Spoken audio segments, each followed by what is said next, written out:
Assalamu alaikum Bokoui, j'espère que vous allez bien. Quant à moi, je me porte bien, alhamdulillah. Soyez tous les bienvenus sur ma chaîne YouTube. Welcome to back my channel. Subscribe and like mes vidéos. Thank you. Aujourd'hui, dans le menu, on a sauce épinard à la pâte d'arachide. Si tu n'es pas encore abonné, abonne-toi, like mes vidéos, mais aussi active la cloche de notification pour ne rien rater de mes vidéos. Surtout, likez les vidéos, ça nous motive. Hande ko mafe boro won en defude si Allah jabi.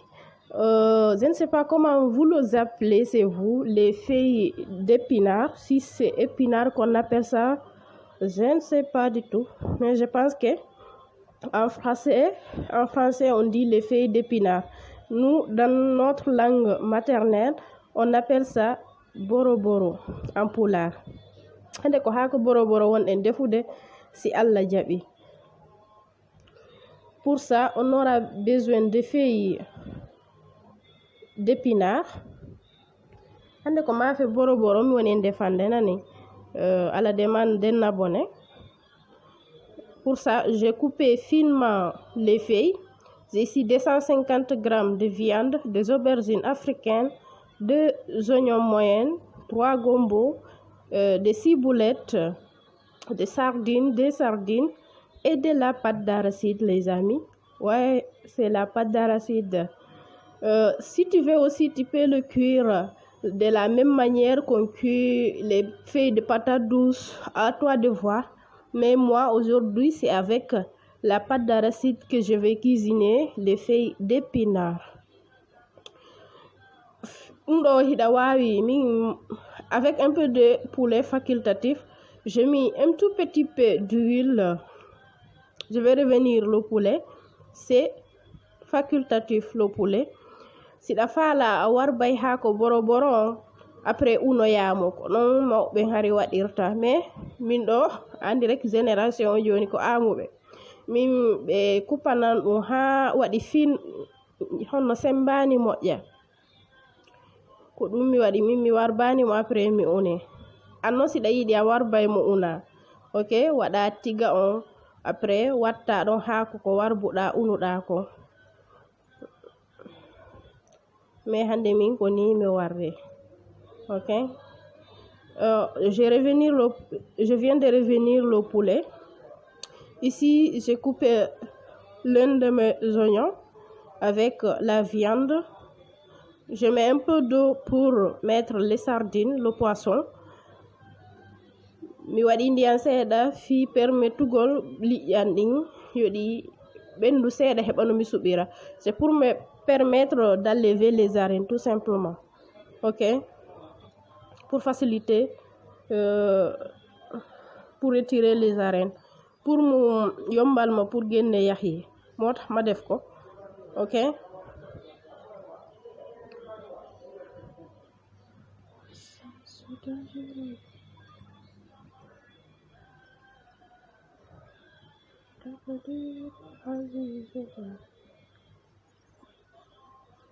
on va mettre la pâte d'arachide,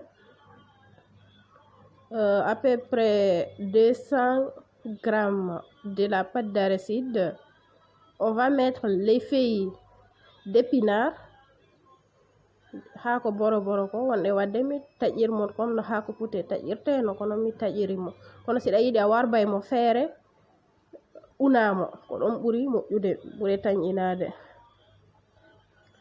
Ici je vais augmenter un peu d'eau et laisser mijoter.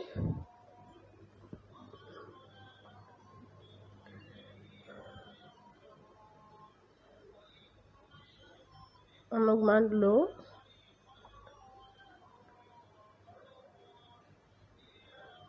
C'est pas du tout les feuilles de patates douces, hein. Ce sont les feuilles d'épinard. C'est l'occasion pour ceux qui sont en Occident. C'est très facile à l'avoir. Ceux qui sont en Europe, ok. Par exemple, Europe, do harayno yombani be hebugol ton épinard defiron wano defirton ha ko bantara ko. Vous le cuisinez de la même manière que vous cuisinez les feuilles de manioc. Ok,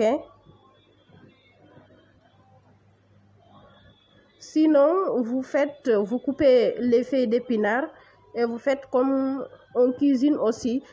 On peut le cuisiner en deux façons différentes, avec la pâte d'arachide, mais aussi avec tout simplement avec l'huile de palme. Deux manières différentes. On va retirer les arênes.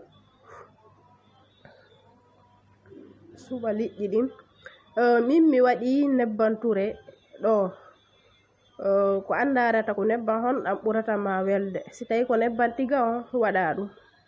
Ok, on va laisser continuer. Si tawi ko nebban tiga ɗam ɓuran ma waɗa ɗam. Si tawi noon ko nebban tiga ɗam a waɗay tamati ɓiɓɓe seeɗa. Ok, min noon mi waɗay honno mi waɗay nebban ture seeɗa fiyo wojjo. Sinon nebban tiga on tout yoni. Vous avez vu, ça commence à sortir l'huile.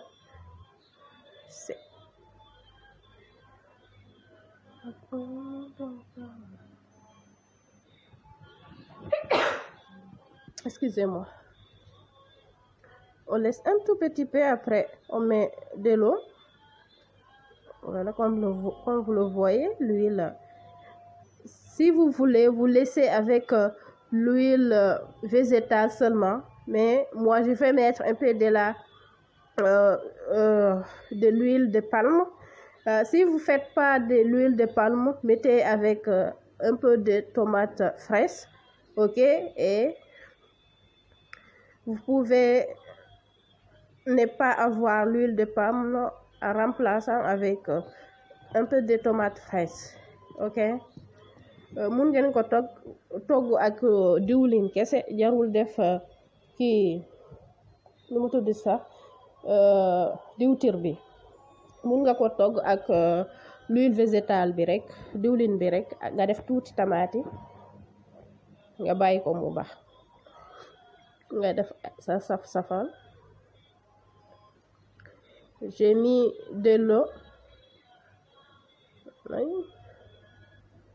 On va laisser cuire la viande ainsi que les feuilles. On met le poisson émincé.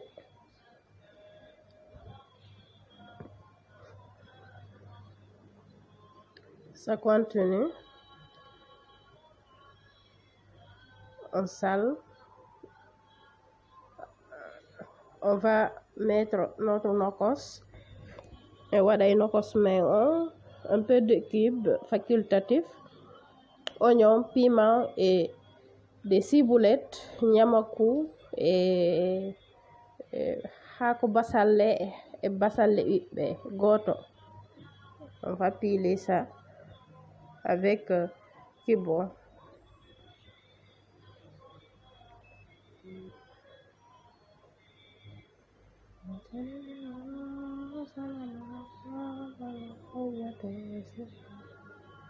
Voilà, ça continue. On va mettre notre mélange d'oignons verts et d'oignons, un peu de piment.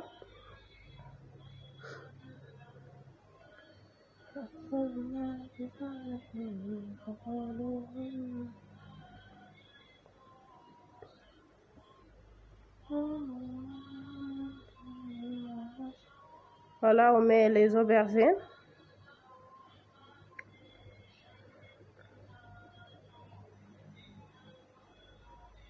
Neex na torop, machallah.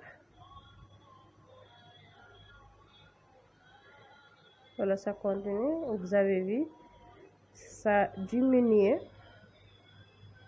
Ko ɗo accete mo ha mo yoora waɗen takku. Ok, dañ koy bàyyi fii ba mu ñeer. Ok, doo gisaatu beneen ndox ci biir ba mu ñeer, mel ni kuy togg saka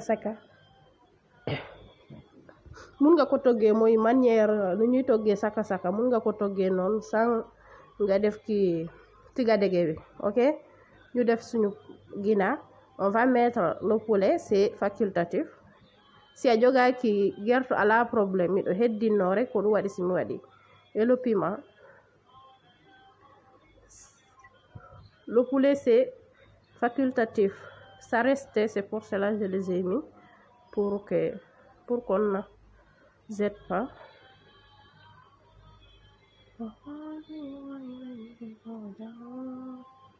À partir d'ici, on va laisser mijoter à feu moyenne. Voilà, ça continue.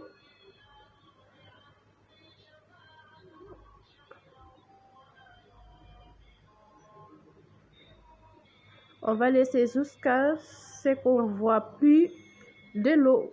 Ok?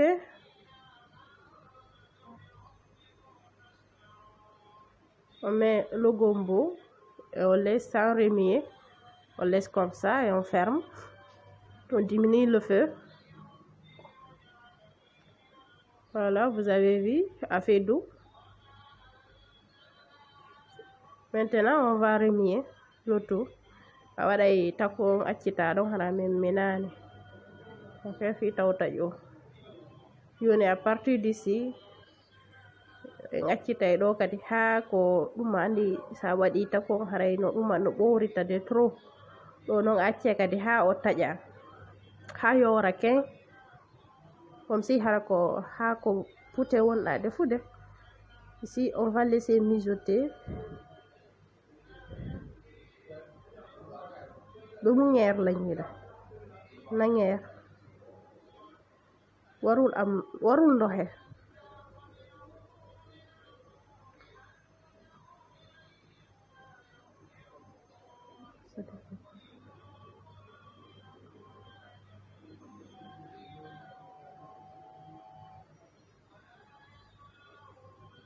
hono kadi hiɗa wawi warude ni hara war bali unuɗa ça dépend nebban tuɗe ɗan kadi a ndaray sa fala ko façon goto nebban waɗata.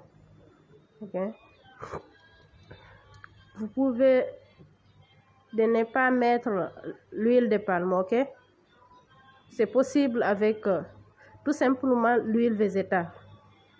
C'est pas une obligation de mettre l'huile de palme.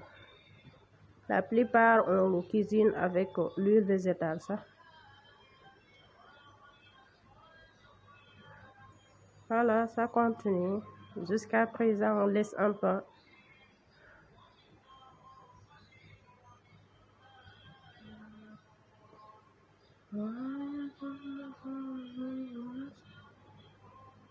Voilà ce qui met fin de la vidéo d'aujourd'hui.